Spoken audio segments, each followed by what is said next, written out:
After 3 months living in Phu Quoc, I'm going to share what Phu Quoc is really like, how it compares to Bali, Langkawi and Phuket, and who is it good for? Is it good for solo travelers, couples, families, digital nomads, or retirees? So if you're thinking about traveling to Phu Quoc, this video will help you save time, money, and stress while unlocking a side of the island most tourists don't get to experience. First up, let's look at the visa. So there is an e-visa website you can apply online. Most countries do actually need a visa, so just make sure you do use the proper government website, as there can be a lot of scams or agency websites that claim to do the same thing for you, but you'll end up paying double. It's just $25 USD to apply, and it gives you 90 days in Vietnam. Next, getting to Phu Quoc. I was actually able to fly in direct from Bangkok. They do have an international airport, and I'm actually flying out to Hong Kong. There are some countries that do have international flights going direct. For others, you're going to have to fly into Ho Chi Minh City, Da Nang, Nha Trang, or Hanoi to get a transfer flight from there. They don't really have a ferry set up much. The only ferry I did see while I'm here is a Cambodia ferry and bus trip to Phnom Penh. So you can book that through the travel agencies here, but there isn't a lot of ferries from Phu Quoc to the mainland of Vietnam. I did hear that they're bringing some out soon, so have a look online to see if that's the case for the time you're here. But to be honest, it is quite far from Nha Trang or even Ho Chi Minh City. Most people just do the flight. That's the easiest way to get here. So next up, we've got transport. Getting around the island here is pretty easy. So you've actually got 3 options. You can use Grab or ZanaSem. ZanaSem is the electronic vehicles. If you do want to go green, you do have the option to do it that way. Alternatively, you've got Grab. You can do Grab Bike or Grab Car. I often use Grab for just short travels when I'm just going out for a meal or going out to grab something and it's too far to walk, but not far enough where I have to travel all around the island. I find if you're just looking for a short trip, a few kilometers, like 3 to 5 kilometers away, then you're going to get the best value just booking a Grab. It's perfect from going from the airport to your hotel with all your luggage. You can pay just 30 to even 60k just to get you from A to B around the island if it's a short distance. If you're looking to travel further around the island, to go from the north to the south of the island, it does take about an hour. For those trips, Grab is not going to be the cheapest. It's either there's a free bus that will take you most of the way down the island from Grandworld right up the north. It will take you all the way down, even to the airport, and then down to the marina. When it comes to the free bus, as of January this year, there is now a charge. The good news is it does start at just 20,000 Vietnamese dong, so it is still affordable and a great budget-friendly way to get around the island. But if you want to get out and explore the island, then renting a motorbike or a scooter is going to be your best option. It's really easy to get around. There's not a lot of traffic here. If you are comfortable renting a motorbike, it is a pretty good place to be doing it. When it comes to the food here, you do see a lot of the Vietnamese favorites on the menus here. So you've got bún chả, fresh spring rolls, banh mi and pho. And when it comes to all of those favorites, you can get them for just $1 to $2 at a lot of the local restaurants here. You'll also find that most menus as well, even the Vietnamese restaurants, do offer burgers, spaghetti and pizzas. So you do have those Western food options. They also have a lot of international options. You've got Bavarian restaurants, Korean, Japanese. There's also your Western style pubs and restaurants. There's Mexican restaurants as well. Just about any kind of food you want is available here on the island. And next we have accommodation. Actually, accommodation can be really cheap here. I even got like a semi 1-bedroom apartment for just $8. That was during rainy season in September, like the peak part of rainy season. But even then, I was going down to the beaches some days, enjoying really nice weather.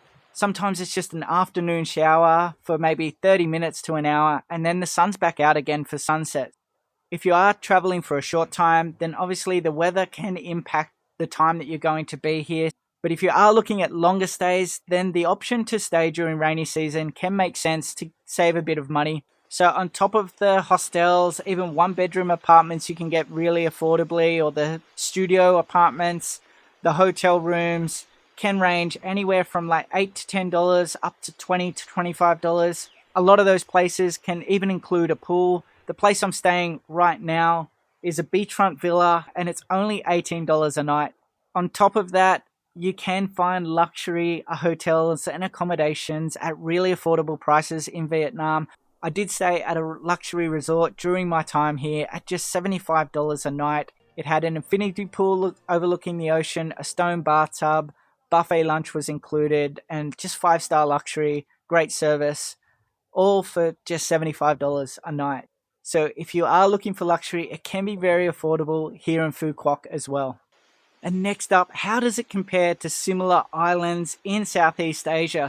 So three similar islands with lots of activities and things to do and an international airport would be Phuket in Thailand, Bali in Indonesia, and Langkawi in Malaysia. Out of all three of these islands, Phu Quoc is definitely the most affordable and it offers a wide range of activities. All four of these islands offer jet skis, parasailing, scuba diving, snorkeling, island hopping tours. Phuket's probably the most expensive, then Langkawi, then Bali, and then Phu Quoc. So if you are looking for a very affordable option, then Phu Quoc does have a lot of activities and things to do. There's nightlife, there's beach clubs, there's island hopping tours, there's theme parks, there's water parks, there's even a cinema here, as well as major supermarkets. For an island in Southeast Asia and the main island here in Vietnam, it is quite developed and it's developing constantly. You can't go from one end of the island to the other without seeing at least a dozen construction sites still being developed.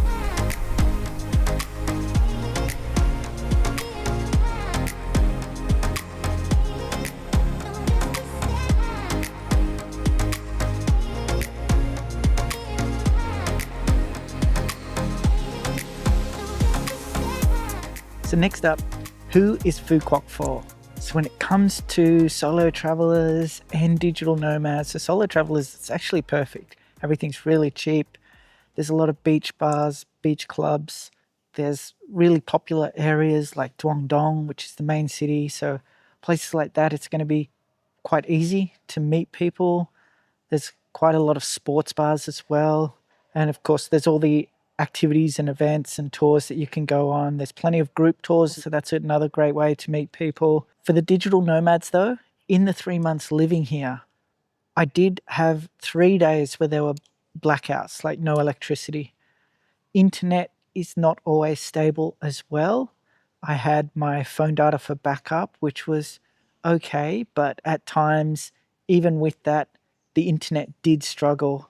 So with the blackouts and the lack of quality internet, digital nomads might struggle in Phu Quoc, especially if you have to be online at meetings at certain times, trying to keep up with deadlines, especially during certain hours of the day. You might just happen to be in a blackout during that time. So that's something that's really important to consider. For retirees, that's not going to be an issue. Couples may not be affected by that. The good thing is that the blackouts were during the day, so you can go out and do activities anyway. It really is going to impact the digital nomads though. Retirees love it. I found there's quite a big community of Australian retirees and Russian retirees. It seems to be quite a popular destination for retirees from those countries, with communities already set up. For families, you've got plenty of family activities. There's safari tours, you've got Vin Wonders, and you've got Sunset Town, Grand World, plus all the beaches. Definitely a family-friendly location for travellers. So when it comes to the attractions, what brings people to Phu Quoc? A big part of that is the beaches and sunsets, being an island. The beaches around the south of the island I've found are the best. Marina Beach there is beautiful, really lovely beach. Then you've got Sai Bao Beach on the southeast side of the island as well. There's quite a few Sai Bao beaches along there. They're some of the better beaches. And then down the south and the west, You do have a lot of the resorts with private beaches on the northwest side of the island as well. If you do have access to those, they can be really good.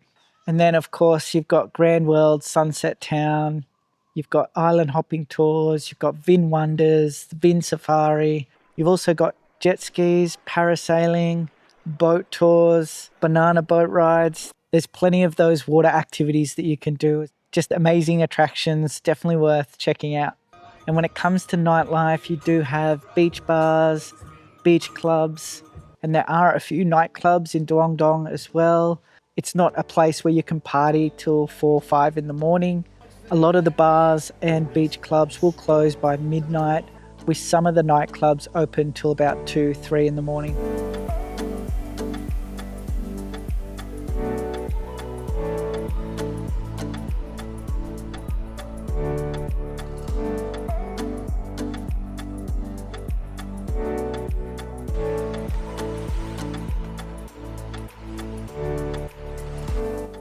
Next, we have the daily budget. How much do you need to enjoy life here in Phu Quoc?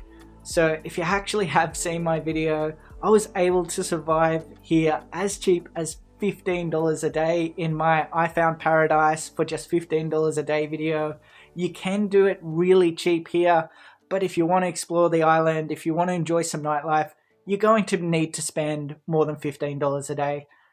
I recommend for a single person between $20 and $30 a day, even as a backpacker. That's cheap accommodation, hostels, but being able to go around, rent a motorbike, explore the island, enjoy some nightlife, and still finish the day with some change in your pocket.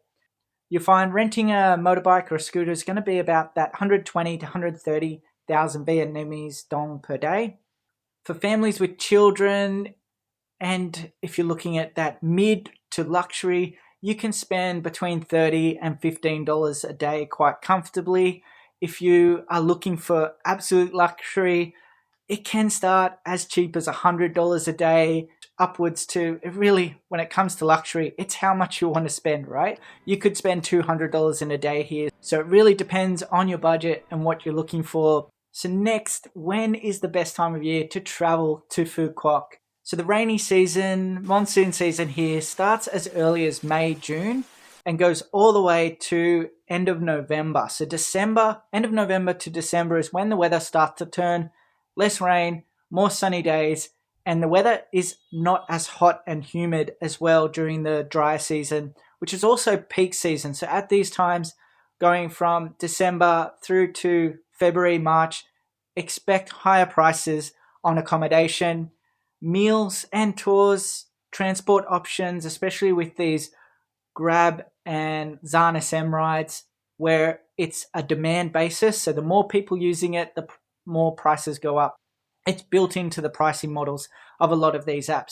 Even during rainy season, September is the worst month. That's where you see about 21, 22 rainy days on average for the month. But some of those days, as I mentioned earlier, can just be between 30 minutes to an hour of rain, and then the sun's back out and it's still a beautiful day to go and explore the island. The question most people want answered is Phu Quoc worth it? Should you come? It's definitely amazing value for money. It's probably the best island experience on a budget that you can get anywhere in the world, not just in Southeast Asia. There's affordable nightlife. You can go out with $20, come home with change. Beers are really cheap. Cocktails are quite affordable as well. You've got island hopping tours, night shows, Grand World. There's boat tours as well. There's sunset dinner cruises. The sunsets here alone are just worth the visit. It's the same sunsets that you can expect from Bali, Langkawi, Thailand. It's the same part of the world, so the sunsets here just hit different, and they're quite amazing. And it is one of the only places in Vietnam that you get to experience amazing sunsets, because the mainland of Vietnam has the coast on the east side, so you only get the sunrise. So it's quite rare in Vietnam to actually get the sunset, and that alone, for me, is a reason to visit. It's quite developed. Transport is easy. Getting from the airport to your hotel is easy. Just book a Grab or a Zan SM. And affordable luxury is a major draw card anywhere in Vietnam, actually. Five-star luxury is so much more affordable in Vietnam compared to any other country I've been to. So next we have what people don't like about Phu Quoc. The one thing that you may see here, which can often upset tourists, is the locals just throwing their rubbish into the ocean here. It did surprise me that that even happens, given that the island itself actually rely heavily on fishing and the marine life to even make money, boat tours and things like that. But you do see it, unfortunately. Most of the time you'll see the beaches are clean, and especially the more popular tourist areas will be a lot cleaner. And other times you'll just see where there's trash left on the beaches or floating around in the ocean. So you do see it from time to time, and obviously it's just not a good experience when you see it. The second thing tourists don't like about Phu Quoc is a language barrier. While restaurants and hotel staff will be able to assist you and can speak enough English to help you with their job, outside of the tour groups, restaurants and hotel staff, you might find it difficult to get other things done here. Google Translate is a great way to help break down that barrier and still be able to communicate to make sure you're getting things done. And just make sure you agree on pricing up front. Make sure it's understood clearly what you're paying. Even just put it on a calculator or the number on a screen. If you're using Google Translate or your phone or a calculator, it just helps remove the confusion that can be caused by the language barrier. But those are really the only two things that you will hear tourists complaining about while they're here. If you're comfortable with that, then it's a no-brainer. Phu Quoc should definitely be on your visit list if you're coming to Vietnam. And if you'd like to see how I found paradise for just $15 a day, it will pop up on the screen just here. So just click to go watch it. Don't forget to hit the like and subscribe if this has helped you out. If you have subscribed already, you're awesome. You're the reason why I make these videos. And I look forward to seeing you in the next one.